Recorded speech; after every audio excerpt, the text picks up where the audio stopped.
Hello everyone, कैसे हैं आप सब लोग। उम्मीद करता हूँ सभी लोग बढ़िया होंगे, मस्त होंगे, स्वस्थ होंगे। तैयारी आप सभी लोगों की बढ़िया चल रही होगी। मेरा नाम है शिवम और होम साइंस जंक्शन पर आप सभी का स्वागत है। तो अब से कुछ देर पहले मैंने जो आपके फर्स्ट शिफ्ट का आपका एग्जाम हुआ था, आज ही आपके एग्जाम स्टार्ट हुए हैं वार्डर वाले, उसका रिव्यू करा था कि किस तरह का पेपर आया था, किस तरह के क्वेश्चन, जो भी क्वेश्चन पता चल पाए थे उन सारी चीज़ों को मैंने इंक्लूड किया था।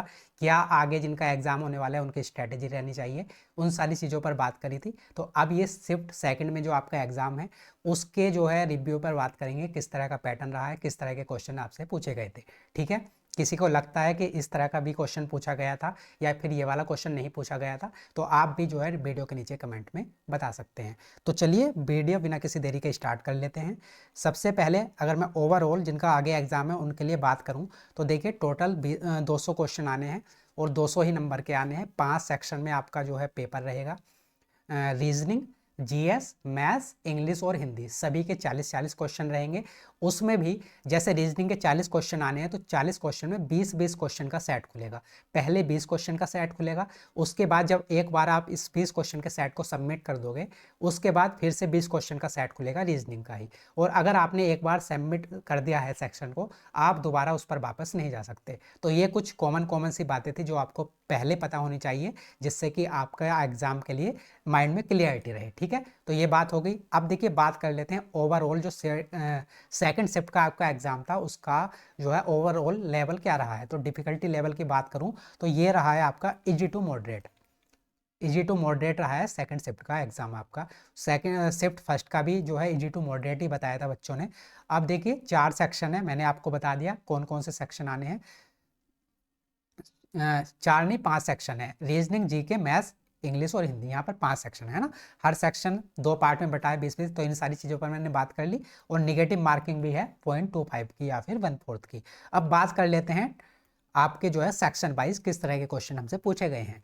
रीजनिंग की बात कर लेते हैं सबसे पहले। तो रीजनिंग में 20-20 क्वेश्चन के 2 सेट खुलेंगे, 40 क्वेश्चन टोटल आने हैं। डिफिकल्टी लेवल जो हमारा फर्स्ट जो सेक्शन खुलेगा 20 क्वेश्चन का, तो उसको थोड़ा लेंदी बताया कि टफ तो नहीं कह सकते, लेंदी था, है ना, टाइम टेकिंग था, क्योंकि उसमें पजल वगैरह के क्वेश्चन पूछे गए थे। और जो सेकंड 20 क्वेश्चन का सेट खुला था आपका वो आसान था। अब देखिए टॉपिक और क्वेश्चन देख लेते हैं। तो सिटिंग अरेंजमेंट के एक तो सिटिंग अरेंजमेंट का क्वेश्चन आया था, जिसमें 8-8 लोग बैठते हैं, रो रहती हैं, दो पैरेलल रो हैं, उसमें 8-8 लोग बैठे हैं। तो इस तरह वाला एक पजल का क्वेश्चन था। तो इस जब 8 पर्सन को आपको बिठाना पड़ेगा तो थोड़ा टाइम टेकिंग तो हो ही जाएगा। तो ये पजल थी आपकी, थोड़ी लंबी सी पजल थी।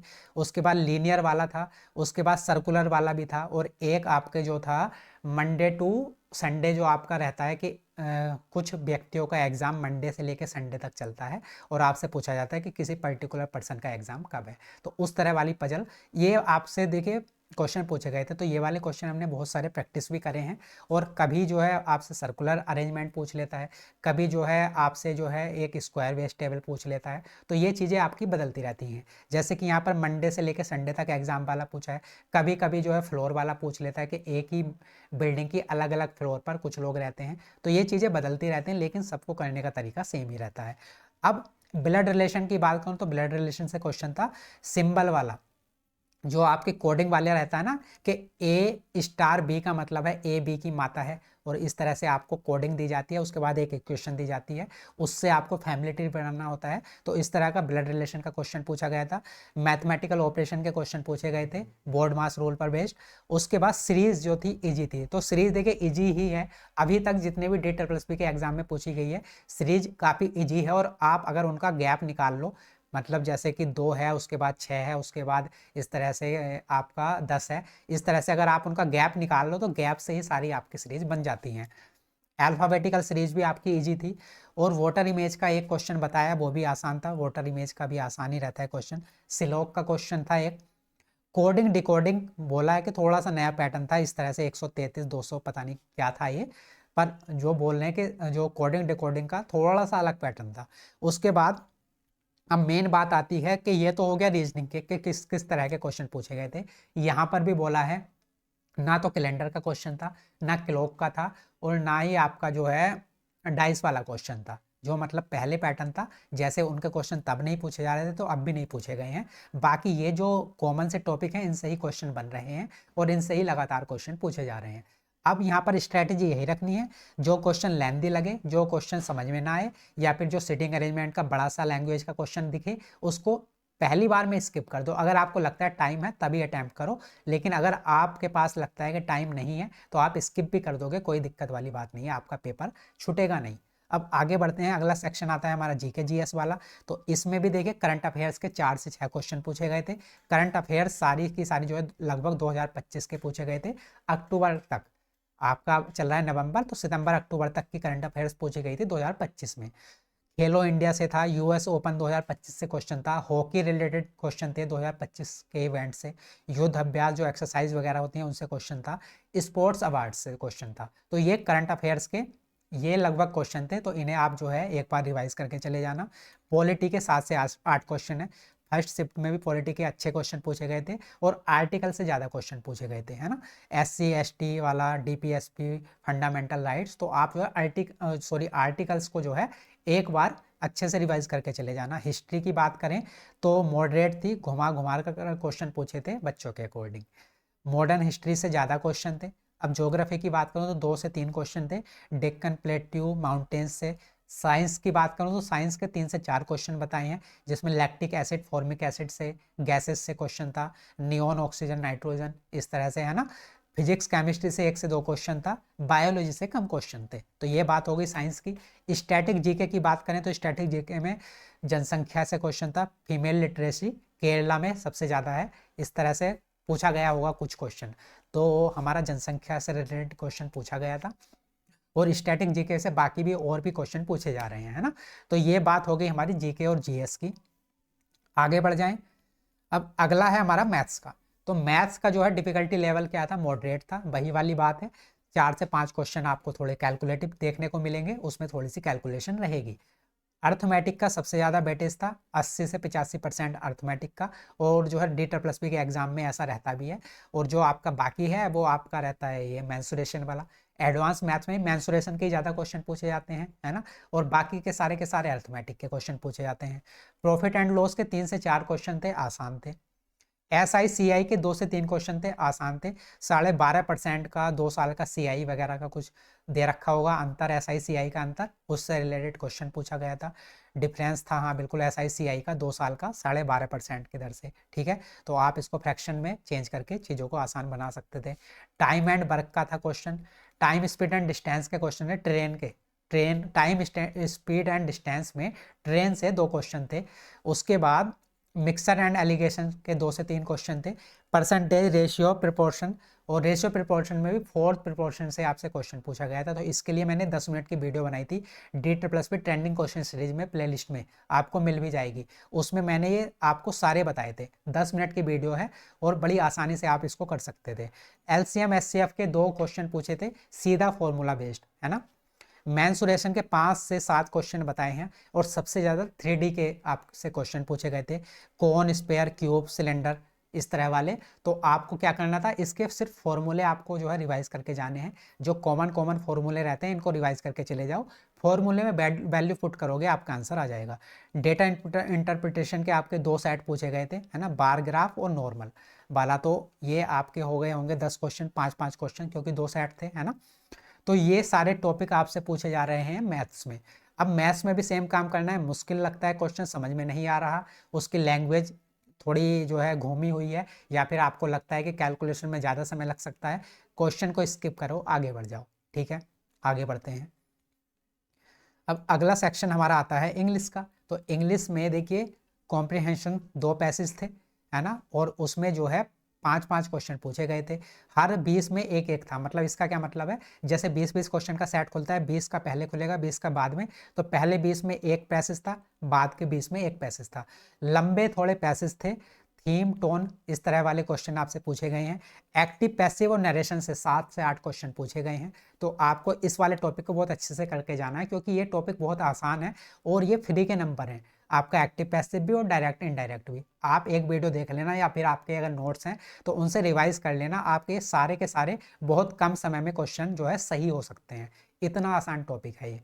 अब देखिए पैराजंबल, PQRS, ये वाले जो थे आसान सेंटेंस थे, छोटे छोटे सेंटेंस थे। तो उसके बाद फिल इन द ब्लैंक्स या फिर फिलर 3 से 4 क्वेश्चन थे।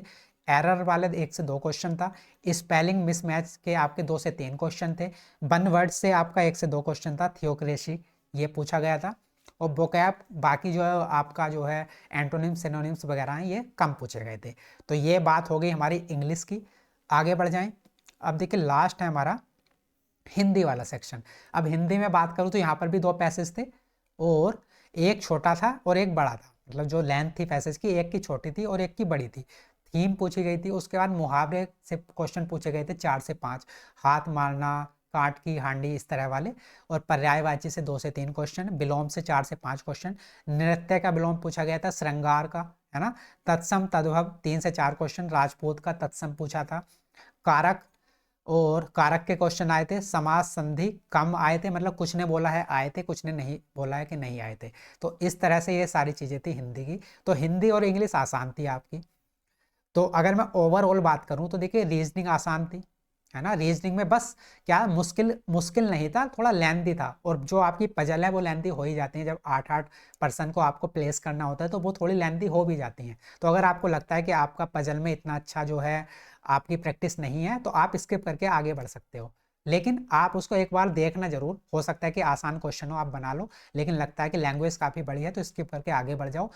उस एक क्वेश्चन के चक्कर में आप बाकी के ज़्यादा क्वेश्चन को मत छोड़ना, है ना। अगर आप ज़्यादा समय उसमें में लगा दोगे तो आपके जो लास्ट वाला सेक्शन है हिंदी में है उसके आपके क्वेश्चन छूट सकते हैं। तो इस बात का आपको विशेष ध्यान रखना है। तो रीजनिंग आसान थी, थोड़े 2-4 क्वेश्चन लेंथी थे। उसके बाद जीके जीएस जो है current affairs, static GK, science, इनसे क्वेश्चन पूछे जा रहे हैं। उसके बाद और करंट अफेयर्स भी आपके 2025 के लगभग ज़्यादातर क्वेश्चन जो है 2025 से ही बन रहे हैं। उसके बाद मैथ्स की बात करूं तो 5 से 6 क्वेश्चन थोड़े कैलकुलेटिव हैं, अगर आप उनको स्किप करके आगे भी बढ़ जाओगे कोई दिक्कत वाली बात नहीं है। इंग्लिश और हिंदी आसान है। इंग्लिश में विशेषकर ध्यान देना है आपको डायरेक्ट इनडायरेक्ट पर, एक्टिव पैसिव पर।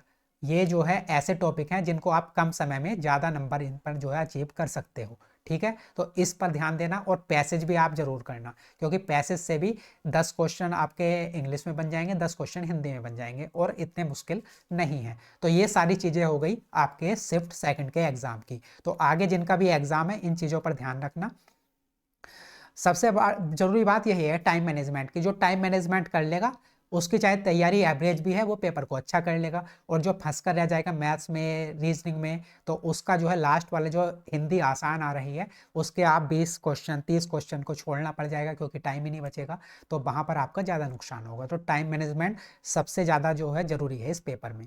बाकी जो है करंट अफेयर्स मैंने आपको बता ही दिया, 2025 के तैयार कर लो, किसी भी वीडियो को सर्च करो यूट्यूब पे, 1-2 बार उसको तेज स्पीड में देख लो, चीज़ें आपको जो है रिकॉल हो जाएंगी। बाकी सिटिंग अरेंजमेंट वगैरह लंबी पजल हैं तो उनको आप स्किप करके आगे बढ़ सकते हो। तो ये सारी चीज़ें हो गई शिफ्ट सेकंड की। जैसे ही अगर अगली शिफ्ट के जो मुझे क्वेश्चन पता चलेंगे वो मैं आपके साथ शेयर कर दूंगा। अगर किसी को लगता है कि हाँ इस तरह का क्वेश्चन भी पूछा गया था तो आप कमेंट बॉक्स में ज़रूर बता देना। और देखिए जिनका भी हाल फिलहाल में एग्ज़ाम है तो उनके लिए तो मैं नहीं बता रहा, लेकिन जिनके पास अभी टाइम है और अगर आपको मैथ्स और रीजनिंग के सारे जो है अलग अलग टाइप के जितने भी 2025 में क्वेश्चन पूछे गए हैं, क्योंकि उन्हीं से क्वेश्चन पेपर आपका बन रहा है, ऐसा नहीं है कि अलग से क्वेश्चन पूछे जा रहे हैं। जैसा हमारा पैटर्न था टीजीटी का था, पीजीटी का था, या फिर नॉन टीचिंग के और भी जो DSSS ने एग्जाम अभी तक लिए हैं, उसी तरह का आपका ये भी पेपर आ रहा है। तो अगर आपको बे प्रैक्टिस करने हैं एक साथ एक जगह, तो आप जो है यहाँ पर जो है एक रीजनिंग की मैराथन क्लास मिलेगी, एक मैथ्स की, 6-7 घंटे की हैं दोनों, 6-6 घंटे की, तो आप उनको देख सकते हो। उससे आपका एक जो है क्विक रिवीजन हो जाएगा, आप 2x की स्पीड पर देख लेना। लेकिन वो काम तभी करना है अगर आपके पास अभी टाइम है और आपको लगता है कि ज़रूरत है। अगर आपको लगता है कि हमें ज़रूरत नहीं है तो आप मत देखना, अपना टाइम बर्बाद मत करना। आप जो है बाकी जो चीज़ें आपको लगती हैं ज़रूरी उनका जो है रिवीजन अच्छे से कर लेना, ठीक है। इसका PDF मैं टेलीग्राम पर शेयर कर दूंगा, और आगे भी हम जो है ऐसे ही अच्छे से प्रैक्टिस करते रहेंगे। अब हम जो है चैप्टर वाइज प्रैक्टिस स्टार्ट करने वाले हैं अपनी मैथ्स की भी, रीजनिंग की भी, ठीक है। तो चलिए मिलते हैं अगली वीडियो में, तब तक के नमस्कार, धन्यवाद।